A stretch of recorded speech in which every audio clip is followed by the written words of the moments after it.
काय काय संधी या क्षेत्रामध्ये क्रिएट होऊ शकतात? खूप संधी आहेत. चांगले गाईड्स, जो चांगला गाईड आहे ना त्याला 3-3 वर्ष बुक आहेत पुढे. तुम्हाला जर का ना आत्ता वेरूळला जर का जपानी भाषेतला गाईड हवा असेल तर तुम्हाला 2.5 वर्षानंतरची अपॉइंटमेंट मिळेल. एवढं गाईडची कमतरता आहे आपल्या देशात, चांगल्या गाईडची, जो ऑथेंटिक माहिती देतो असा गाईड. फ्रीलान्स टूर मॅनेजर की तो कुठल्याही कंपनीशी बांधील नसतो, तुम्ही त्यांना टेम्पररी हायर करू शकता. माझ्या ओळखीचे असे काही फ्रीलान्सर टूर लीडर आहेत की ज्यांच्या आतापर्यंत 80 देश 90 देश वगैरे फिरून झालेले आहेत आणि अनेक वेळा फिरून झालेले आहेत. म्हणजे स्वतःला तर फिरायला मिळालं आणि प्लस बंधन नाहीये कुठल्या कंपनीची आहे ते. त्याच्यानंतर चांगल्या गाड्या आपल्या देशात अजूनही बऱ्यापैकी कमी आहेत, त्या खूप कष्टाने मिळवायला लागतात. सीझन मध्ये तर मिळणं खूप मुश्किल असतं, तरी आमचे संबंध खूप उत्तम असल्यामुळे आम्ही मिळवतो. हॉटेल्स अजून चांगले वाढले पाहिजेत. त्याच्यानंतर सगळ्यात महत्त्वाचं म्हणजे रेस्टॉरंट्सची जी चेन असते ऑन द वे, त्याच्यामध्ये खूप संधी आहेत.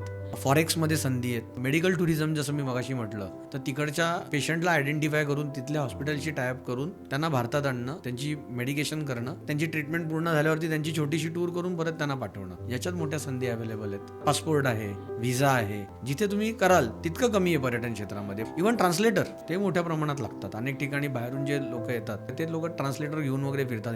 हेल्प लागते लोकांना. त्या क्षेत्रात मोठ्या संधी उपलब्ध होत आहेत.